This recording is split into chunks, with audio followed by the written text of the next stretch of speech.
those who aren't. I said I'm free. You hear that, world? Harriet has made it into the free state of Pennsylvania. From what you said, I'm thinking you must escape from slavery. I surely did. On behalf of the now free state of this union, miss, let me be the first to congratulate you. Sit a spell. Take a rest. You must be tired. I'm too happy to feel any weariness. There are a lot of folks here in the north, miss, and some in the south too, who know how wrong it is for one person to own another. Thank you for those words, but begging your pardon, without having never been a slave yourself, you can't know just how evil a thing slavery is. True enough. So why don't you tell me?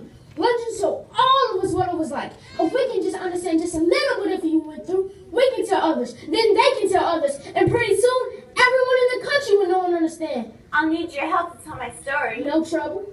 I was born about 1820. I can't say for sure. No records are ever kept on slaves. My family and I lived on a plantation in Maryland.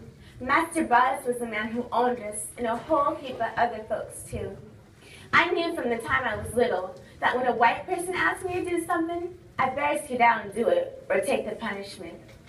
The big house is where the white folks lived. It sure was different from where I lived. I had soft rugs and big windows and real chairs and tables. The white folks slept in real beds with real sheets and pillows, and they wore soft, fine clothes. Their shoes are made out of real leather. Soft as butter those shoes were. That's what we heard. And the children in the big house, they played with real toys, dolls and hoops and hobby horses.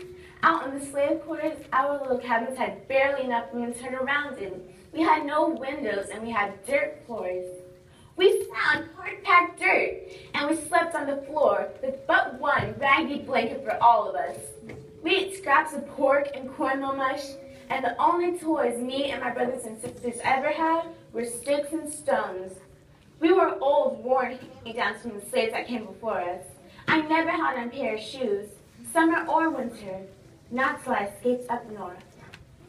Master Brodus enters. He's wearing light colored trousers, high black boots, a white shirt, and a vest. On his head is a broad-brimmed hat. Mama Ritz is right behind you. Please don't take my hair away from me, Master Brodus. You don't want from me, woman. But you've already sent 3 of my children away. Children? They're not your children, Mama Ritz. They're mine. To rent or sell or do with as I please. Come on, gal. I'm ready you up so you start bringing in some money. Mama, don't let them take me. Take care, Harriet. Take care. Maybe someday I'll come and visit you. Don't be talking such foolishness, Mama Ritz. You come and go at my command. Now get back to your cabin, or I'll sell you down south. Then you'll never see your family again. I did all that I was told.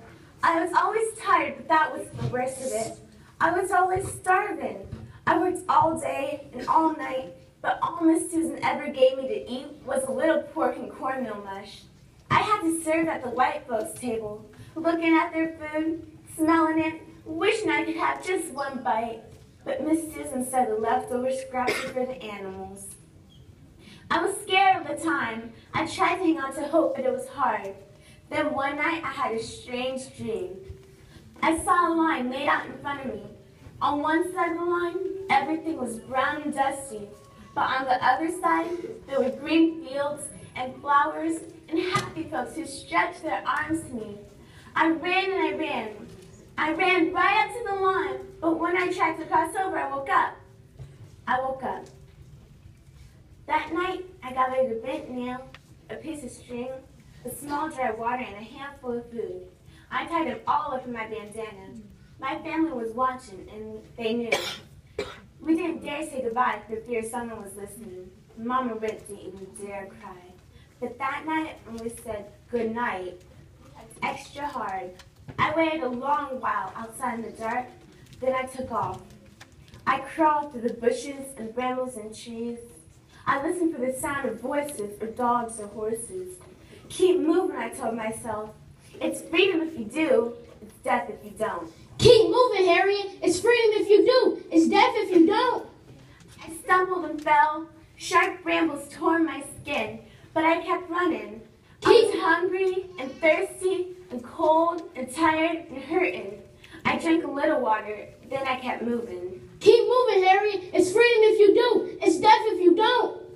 I ran all night, and in the morning, I saw the Choptank River shining through the trees. I held onto a long branch and slid down the slippery bank into the muddy water. Stay in the river, Harriet. Remember what Daddy Ben told you. Dogs can't sniff the water. I stayed close to the bank, blending into the trees. I ran and I ran. I ran till I thought I couldn't run another step, and then I ran some more. I ran till the river turned into a trickle in the mud. I drank the rest of my water and ate my food. I was so cold, but I couldn't light a fire, if we seen for sure. I was dead tired, but I couldn't chance falling asleep. I hid in the weeds that night, and in the morning, I saw the Choptank, and in the morning, I saw the Camden Village, and the White House with the green shutters. Me and my people can't wait for your uprising. We want to be free now. We deserve to be free now. So first, I'm going to get Mama Rit and Daddy Ben and my brothers and sisters and anyone else on this dirt plantation who wants to come up with me to freedom. I'll get them clear up to Canada, and then I'll go back south again. And again, I'll use everything Daddy Ben taught me, and I'll book them all a passage on the Underground Railroad. I'm no Moses, but I'm going to get as many of my people to the promised land as I can. Go down, Moses. Go down, Moses. Way down in Egypt land. Way down in Egypt's land. Tell old Pharaoh. Tell old Pharaoh To let my people go. to let my people go.